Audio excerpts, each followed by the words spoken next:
IndiGo വിമാന സർവീസുകളുമായി ബന്ധപ്പെട്ട് കഴിഞ്ഞ ദിവസങ്ങളിലൊക്കെ ഇന്നുമൊക്കെ വാർത്തകൾ തുടരെ വന്നുകൊണ്ടിരിക്കുകയാണ്. ഇൻഡിഗോ വിമാനം റദ്ദാക്കിയതിനെ തുടർന്ന് പ്രതിസന്ധിയിലായി തൃശൂരിൽ നിന്നുള്ള തീർത്ഥാടകർ. നവംബർ 29-ന് അയോധ്യ കാശി യാത്രയ്ക്ക് പോയവരാണ് തിരികെയുള്ള യാത്രയിൽ ദുരിതത്തിലായത്. പകരം സംവിധാനമായി ഏർപ്പെടുത്തിയ ബസ്സിലും ഇവർക്ക് പ്രശ്നങ്ങൾ നേരിടേണ്ടി വരുന്നുണ്ട്.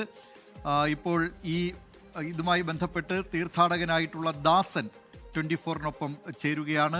ശ്രീ ദാസൻ, എന്താണ് സംഭവിച്ചത്? അതായത് തിരികെ ഇങ്ങോട്ട് വരുമ്പോഴാണ് ഇൻഡിഗോ വിമാന സർവീസുകൾ മുടങ്ങിയതായുള്ള വിവരം ലഭിച്ചിട്ടുണ്ടാവുക. പിന്നീട് എങ്ങനെയാണ് നിങ്ങളുടെ യാത്ര തുടർന്നത്? അതായത് ഞങ്ങൾക്ക് 5-ാം തീയതിയാണ് ഫസ്റ്റ് 4-ാം തീയതിയാണ് ഇൻഡിഗോ പറഞ്ഞത്. അത് അന്ന് റദ്ദായിരുന്നു എന്നാണ് അവർ അറിയിച്ചത്. എന്നിട്ട് അവർ 6-ാം തീയതിക്ക് ഞങ്ങൾക്ക് ഫ്ലൈറ്റ് ടിക്കറ്റ് ഓക്കെ ആക്കി. 8 മണിക്ക് ഞങ്ങൾ അവിടെ ഇൻഫോം ചെയ്യാൻ ചെന്നപ്പോൾ അവർ ഫുൾ ഇൻഡിഗോ റദ്ദാക്കിയെന്നാണ് ഞങ്ങൾ അറിയിച്ചത്. അപ്പം പിന്നെ ഞങ്ങൾക്ക് അവിടെ നിന്ന് വാരണാസിയിൽ നിന്ന് പിന്നെ ട്രെയിൻ ഉള്ളത് 2 ദിവസം കഴിഞ്ഞിട്ടാണ്. അപ്പൊ ഈ 2 ദിവസം കഴിഞ്ഞ് ട്രെയിൻ ഉണ്ടെന്ന് പറഞ്ഞപ്പോൾ ഞങ്ങളൊരു ബസ് അവിടെ നിന്ന് ഏർപ്പാടൊക്കെയാണ് ചെയ്തത് വാരണാസിയിൽ നിന്ന്. അപ്പം അവര് ആദ്യം പറഞ്ഞത് 2 ലക്ഷം രൂപ പ്ലസ് പെർമിറ്റ് ഒക്കെ പറഞ്ഞ് അവിടെ നിന്ന് അവര് ബസ്സിലൊക്കെ ഞങ്ങൾ കയറി. അവിടെ നിന്ന് അവര് ഇവിടെ നമ്മളുടെ ആദ്യം മധ്യപ്രദേശ് പെർമിറ്റ് എടുത്തു. അത് കഴിഞ്ഞ് മഹാരാഷ്ട്രയിലെത്തി 31,850 രൂപ അടയ്ക്കണം എന്ന് പറഞ്ഞു. അത് അടച്ചു. വീണ്ടും അവര് ഡീസൽ അടിക്കാൻ 50,000 ചോദിച്ചു, അത് കൊടുത്തു. കുറച്ചു ദൂരം പോയി, അത് കഴിഞ്ഞിട്ട് വീണ്ടും 20,000 കൊടുത്തു. കുറച്ചു ദൂരം പോയി കഴിഞ്ഞിട്ട് വീണ്ടും അവർക്ക് പണം അങ്ങനെ ആവശ്യപ്പെട്ട് വഴിയിൽ നിർത്തി നമ്മളെ ഭീഷണിപ്പെടുത്തിക്കൊണ്ടിരിക്കുകയാണ്. എന്നിട്ട് അവര് വീണ്ടും ഇനി മഹാരാഷ്ട്രയിൽ നിന്ന് ആന്ധ്രയിലേക്ക് ഇത് പെർമിറ്റ് എടുക്കണമെങ്കിൽ 1,60,000 രൂപയുടെ മുകളിലാണ് അവർ ഒരു ഇത് കാണിച്ചു തന്നത്. ഞങ്ങൾക്ക് കാണിച്ചു തന്നത്. അപ്പൊ ഇങ്ങനെ ഇനി അവിടെ നിന്ന് വേറെ സ്റ്റേറ്റുകളിലേക്ക് പോകുമ്പോൾ വലിയൊരു എമൗണ്ട്, ഒരു 5 ലക്ഷം രൂപ വരെ മേലെ ഞങ്ങൾക്ക് അവിടെ എത്താൻ വരും. ഇവർ ഭീഷണിപ്പെടുത്തിക്കൊണ്ടിരിക്കുകയാണ്. പൈസ ഇല്ലെങ്കിൽ ഞങ്ങൾ മുമ്പാക്കാൻ പോയില്ല എന്ന് പറഞ്ഞിട്ട് വഴിയിലിട്ട് ഞങ്ങളെ ഭീഷണിപ്പെടുത്തിക്കൊണ്ടിരിക്കുകയാണ്. അപ്പൊ ഞങ്ങള് ലാസ്റ്റ് അവിടെ നിന്ന് മഹാരാഷ്ട്രയിൽ നിന്ന് ഒരു റെയിൽവേ സ്റ്റേഷൻ നാഗ്പൂർ റെയിൽവേ സ്റ്റേഷനിലേക്ക് തിരിച്ചു വിടാൻ ഞങ്ങളൊക്കെ കൂടി പറഞ്ഞ് അവര് ഇപ്പൊ റെയിൽവേ സ്റ്റേഷന്റെ പരിസരത്ത് എത്തിയിട്ട് നിൽക്കുകയാണ്. ഞങ്ങൾ കൊടുത്ത പൈസ. ദാസൻ, നിങ്ങൾ എത്ര പേരാണ് ഈ സംഘത്തിലുള്ളത്? ഇപ്പോൾ നാഗ്പൂരിലാണല്ലേ? ബസ്സുകാർ അവിടെ ഇറക്കി വിട്ടിരിക്കുകയാണോ? ഇല്ല, ബസ്സിന്റെ ഉള്ളിലാണ്, ഇറങ്ങിയിട്ടില്ല. റെയിൽവേ സ്റ്റേഷൻ പരിസരത്ത് എത്തിയിട്ടുണ്ട്. അവിടെ നിന്ന് എങ്ങനെ കേരളത്തിലേക്ക് വരാനാണ് ഇപ്പോൾ പദ്ധതി? ഞങ്ങള് ഇവിടെ നിന്ന് വിജയവാഡയ്ക്ക് ട്രെയിൻ ഉണ്ടെന്ന് അറിയുന്നു. അപ്പൊ അവിടെ നിന്ന് വിജയവാഡയ്ക്ക് കയറി അവിടെ നിന്ന് തൃശ്ശൂർക്ക് വരാനുള്ള ഒരു പദ്ധതിയിലാണ് ഇപ്പൊ നിൽക്കുന്നത്. ഇനി ഇവരിവിടെ ഇറങ്ങി കഴിഞ്ഞാൽ വീണ്ടും ഇനിയും ഭീഷണിപ്പെടുത്തി പൈസ ഈടാക്കുമെന്ന് അറിയില്ല. ഞങ്ങളിപ്പോ 1,51,850 രൂപ കൊടുത്തു കഴിഞ്ഞു. ഇത്ര ദൂരം 900 കിലോമീറ്റർ പോന്നിട്ടുള്ളൂ വാരണാസിന്ന്. ഇനിയിപ്പോ ഇവിടെ ഇറങ്ങി കഴിഞ്ഞാൽ ഇവർ എന്ത് സംസാരിക്കുന്നു ഞങ്ങൾക്ക് അറിയില്ല. ഇനി ആ ഒരു പൈസ ചോദിക്കുമെന്ന് അറിയില്ല. അത് തിരിച്ചു ഞങ്ങൾക്ക് എന്തായാലും കിട്ടില്ല. ആകെ 1000 കിലോമീറ്റർ ഞങ്ങൾ 1,51,000 അവർക്ക് പേ ചെയ്ത് കഴിഞ്ഞു. ഞങ്ങളതിന് ഭീഷണിപ്പെടുത്തി വാങ്ങി കഴിഞ്ഞു. ഈ ബസ് എങ്ങനെയാണ് നിങ്ങൾ അവിടെ നിന്ന് വാരണാസിയിൽ നിന്ന് ഈ ബസ് എടുക്കാം എന്നുള്ള ഒരു ഐഡിയ വന്നതും ഈ ബസ്സുകാരുമായി നേരത്തെ ഏതെങ്കിലും തരത്തിലുള്ള ബന്ധമുള്ള ആൾക്കാരെ ആരെങ്കിലും പരിചയം ഉണ്ടായിരുന്നോ? അതെ, ഞങ്ങള് ശബരിമലയ്ക്ക് പോകാൻ വേണ്ടി ഒരു ബസ്സിൽ ഞങ്ങൾ ടിക്കറ്റ് ബുക്ക് ചെയ്തിരുന്നു.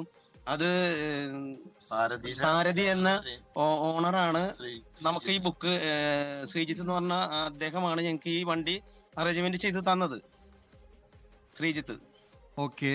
അല്ല, ഇനിയിപ്പോ സാരഥി ഓണർ അല്ല, ആ സാരഥിയുടെ ഓണറുമായിട്ട് നിങ്ങൾ സംസാരിച്ചിരുന്നപ്പോൾ ഇങ്ങനെ ഓരോ സ്റ്റേറ്റിലും ഇത്രയധികം പൈസ കൊടുക്കേണ്ടി വരും എന്നതൊക്കെ സംബന്ധിച്ച് നേരത്തെ ധാരണയായിരുന്നതാണോ? ഇല്ല, ധാരണയായില്ല. ഞങ്ങൾക്ക് 2 ലക്ഷത്തി ഒരു പെർ ഹെഡ് 11,000 ആണ് ഞങ്ങൾ സ്ലീപ്പർ കോച്ചിന് ആവശ്യപ്പെട്ടത്.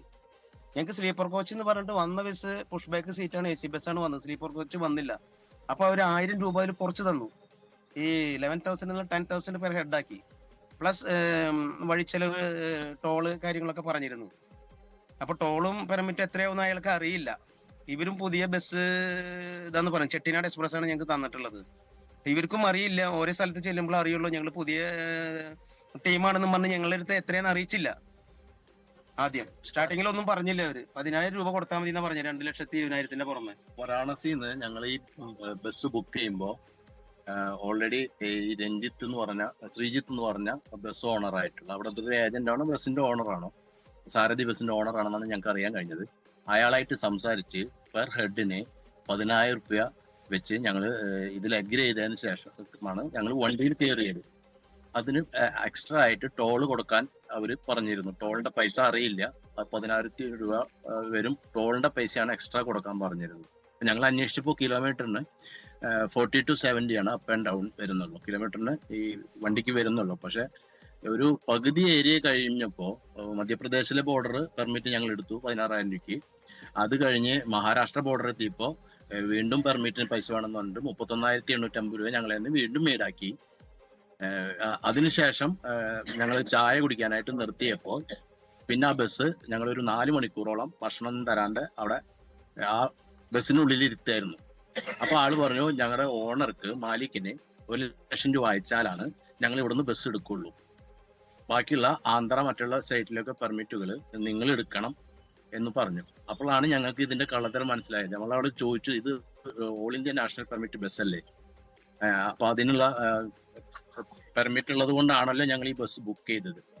ഞങ്ങൾ ആ ശ്രീജിത്തിനെ, ഞങ്ങൾക്ക് ബസ് അറേഞ്ച് ചെയ്തെന്ന ശ്രീജിത്തിനെ ഞങ്ങൾ കോണ്ടാക്ട് ചെയ്തപ്പോൾ ശ്രീജിത്ത് കമ്മ്യൂണിക്കേഷൻ പ്രോബ്ലം എന്ന് പറഞ്ഞ് സ്കിപ്പ് ചെയ്തുകൊണ്ടിരിക്കുകയാണ്. ഓക്കെ, വളരെ നന്ദി ശ്രീ ദാസൻ പ്രതികരിച്ചതിന്. ഏതായാലും ഈ മലയാളി തീർത്ഥാടക സംഘം തൃശ്ശൂരിൽ നിന്ന് പോയവരാണ്. ഇപ്പോൾ നാഗ്പൂരിലേക്കുള്ള യാത്രാമധ്യയാണ്. നാഗ്പൂരിൽ ബസ് ഇറങ്ങുന്നതിനുള്ള തീരുമാനമാണ് അവരുടേത്. അവർ നേരത്തെ ഇൻഡിഗോ വിമാനത്തിൽ ടിക്കറ്റ് എടുത്തിരുന്നതാണ്. അയോധ്യ വാരണാസി തീർത്ഥാടനം കഴിഞ്ഞതിന് ശേഷം നാട്ടിലേക്ക് മടങ്ങുന്നതിനായി. പക്ഷേ സർവീസുകൾ റദ്ദാക്കിയതിനെ തുടർന്ന് വഴിയിൽ കുടുങ്ങിയ ഇവർ പിന്നീട് ഒരു ബസ് അറേഞ്ച് ചെയ്ത് അവർ കേരളത്തിലേക്ക് വരാനുള്ള ശ്രമത്തിലായിരുന്നു. പക്ഷേ ബസ് ഇപ്പോൾ ഇവരെ നാഗ്പൂരിൽ ഇറക്കിവിടും എന്ന ഭീഷണിയാണ്. അതുകൊണ്ട് അവിടെ നിന്ന് അവർ വിജയവാഡയിലേക്ക് പോവുക, പിന്നീട് അവിടെ നിന്ന് കേരളത്തിലേക്ക് വരിക. ഇങ്ങനെ അക്ഷരാർത്ഥത്തിൽ കുടുങ്ങിയിരിക്കുകയാണ് ഈ മലയാളി തീർത്ഥാടകർ. ഇവരുടെ പ്രശ്നം വേഗം തന്നെ പരിഹരിക്കട്ടെ എന്ന് നമുക്ക് കരുതാം. ഏതായാലും ഈ വിഷയത്തിൽ സാരഥി മോട്ടോഴ്സിൻ്റെ ഉടമയടക്കം വിഷയത്തിൽ ഇടപെട്ട് ഈ പ്രശ്ന പരിഹാരം ഉടൻ തന്നെ സാധ്യമാക്കുകയും അവരെ നേരിട്ട് തൃശ്ശൂരിലേക്ക് എത്തിക്കുന്നതിനുള്ള നടപടികൾ സ്വീകരിക്കുകയും ചെയ്യട്ടെ എന്ന് നമുക്ക് ആശിക്കാം.